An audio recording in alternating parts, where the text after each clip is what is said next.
Vous parliez donc des incendies qui avaient été très importants dernièrement. Je voulais savoir, est-ce qu'ils étaient d'origine criminelle, c'est-à-dire pour pouvoir annexer, industrialiser encore des terres, déforester, ou est-ce que c'est uniquement lié à la sécheresse? Merci pour cette question, je vais pouvoir m'énerver. Je vous remercie infiniment de poser cette question, puisque c'est un vrai débat de fond, c'est-à-dire qu'en ce moment, le gouvernement essaye de faire relayer comme quoi tout ça serait dû donc, au tchakeo traditionnel.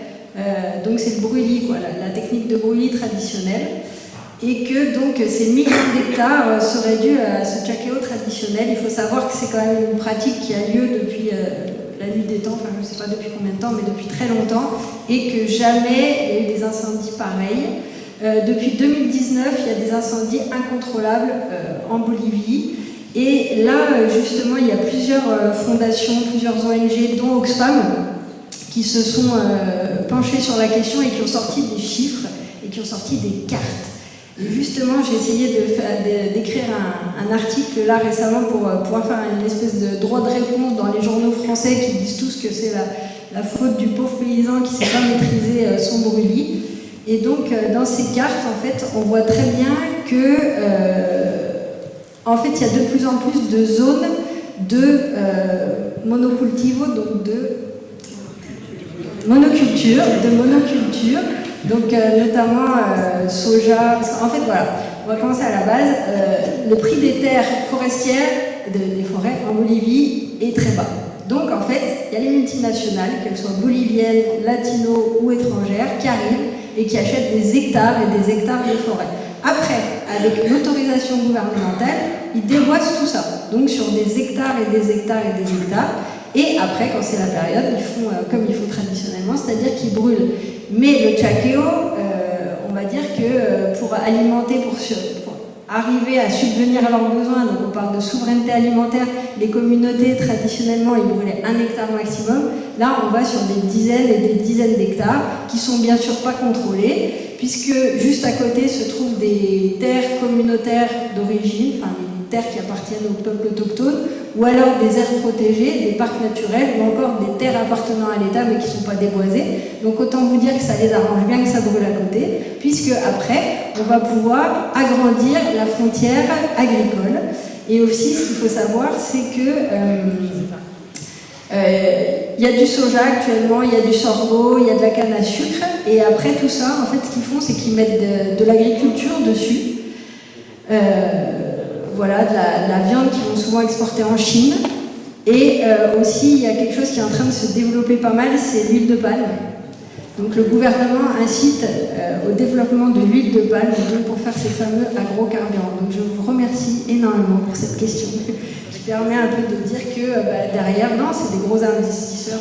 C'est toujours la même chose. C'est un sujet dont on avait un peu entendu parler au Brésil également, et qui s'était, avec des feux de forêt qui ont toujours un peu existé, qui s'était accéléré quand Bolsonaro avait indirectement cautionné un petit peu ces pratiques-là pour développer les terres agricoles. Il y avait une autre question. C'est une remarque. Ça fait à peu près 8 ans qu'il a pu faire le Qatari, donc entre el Alto et le lac de Caca. En fait, les rivières qui viennent de Huayna et tout ça, elles sont effectivement sèches. Dès qu'on arrive sur le Païna et le Qatari, il n'est jamais sec. Il y a toujours eu de l'eau dans le Qatari et sur le Païna. Oui, puisqu'il y a encore des glaciers. Parce que, en fait, le Qatari, c'est le support naturel de tous les eaux qui viennent de la cordillère. Donc c'est toujours plein d'eau. Donc il n'y a pas forcément un manque d'eau sur les rivières dans cette partie de l'altipano. Par contre, effectivement, quand on voit le séquer et le séco, la majeure partie du temps, il est sec. Pas toujours, mais il est sec. Oui, puisque ça vient directement des glaciers. Il y a encore de la neige dans les glaciers des Andes, et ça va être aussi un fort enjeu du changement climatique. Ça va être tous ces glaciers qui fondent quand même à vue d'œil. On voit l'Imani là par exemple, mais effectivement, heureusement il y a encore cette eau là. Ouais. Une partie de la thèse de mon étudiant, ça va être l'évolution liée à intéressés. Qui sera soutenu en juin 2025.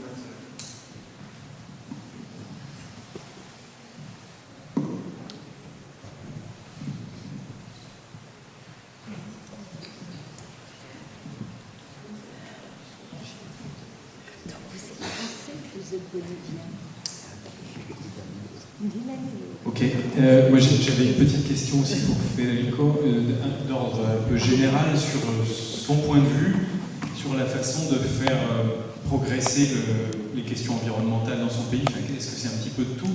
Est-ce que c'est le niveau économique qui doit se développer, le reste viendra après? Est-ce que ce sont les pouvoirs publics qui ont le plus grand rôle à jouer, selon lui? Est-ce que c'est une partie de la culture aussi individuelle, puisque vous sentez bien qu'il veut prendre sa part, il veut que les jeunes prennent leur part dans tout ça?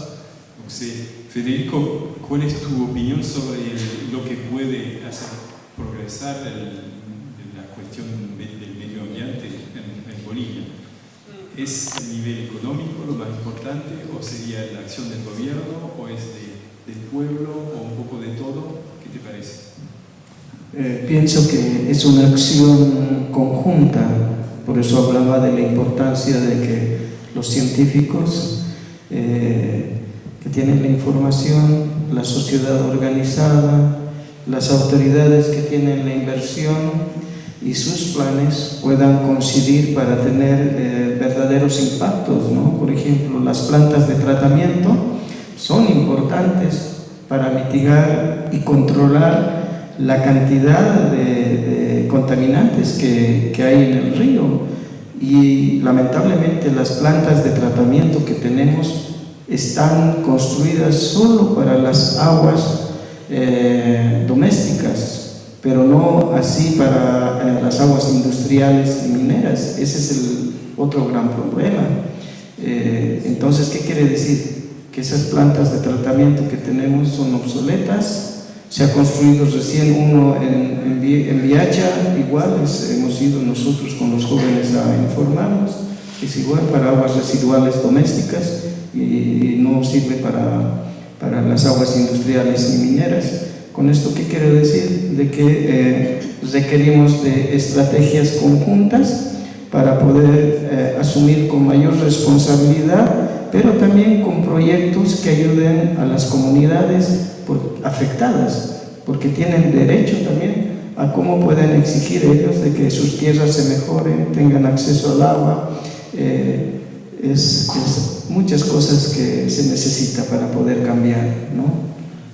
Il faut beaucoup de choses pour pouvoir changer les choses là-bas, et c'est une action conjointe, selon lui, puisque les scientifiques, comme il l'avait évoqué tout à l'heure, ont leur part à jouer, le peuple aussi, et le gouvernement à travers les investissements, et notamment il parlait d'infrastructures de traitement des stations d'épuration qui sont dimensionnées pour les habitations domestiques, mais qui ne sont pas dimensionnées pour retraiter les eaux des industries.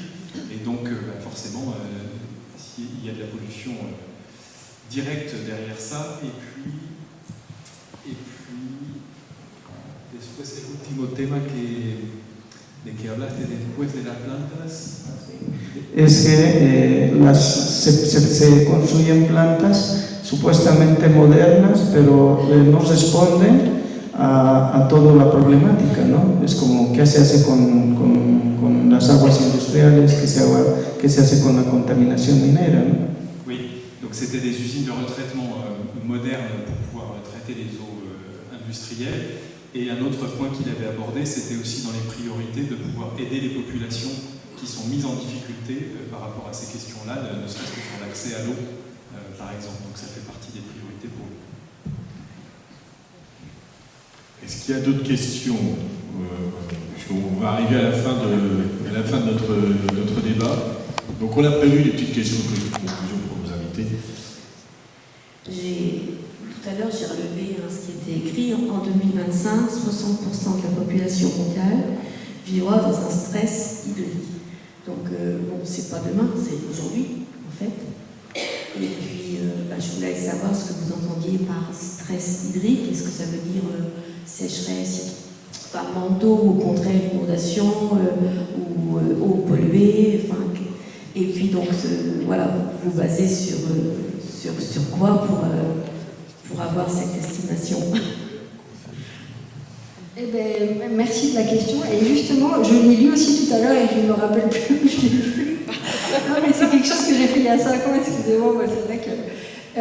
et donc c'est vrai que c'est horrible quand on voit ça aujourd'hui, de se dire 2025, c'est déjà demain. Et en fait, ça devait être le GIEC, ou enfin voilà, un rapport soit du GIEC, soit d'une agence internationale de l'eau. Et quand ils disent stress hydrique, en fait, c'est tout compris. C'était à la fois inondation, à la fois sécheresse. En fait, c'est que c'était vraiment un chiffre, moi, qui me paraissait fort, parce que 60%, moi, ça me paraissait dingue à l'époque. Mais c'est vrai que peut-être plus autant maintenant. Et oui, on se dit qu'on va tous être touchés par soit une inondation, soit un ouragan, soit une submersion aussi. Enfin, il y a tellement de choses. Mais je ne sais pas, vous pouvez peut-être compléter. Effectivement, le pourcentage peut paraître extrêmement important, mais en fin de compte, les agences internationales qui font le travail du GIEC et tout ça, c'est des ordres de grandeur. Hein.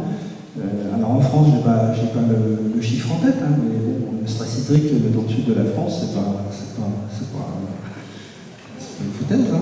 Et puis quand on est dans notre département, dans une année sèche, on est dans un stress hydrique très fort. Alors bien évidemment, ça ne veut pas forcément, ça fait peut-être la une des journaux, c'est peut-être un sujet qui passe, mais oui, il y a des activités qui sont en stress dans le département de l'eau et des structures qui sont en difficulté.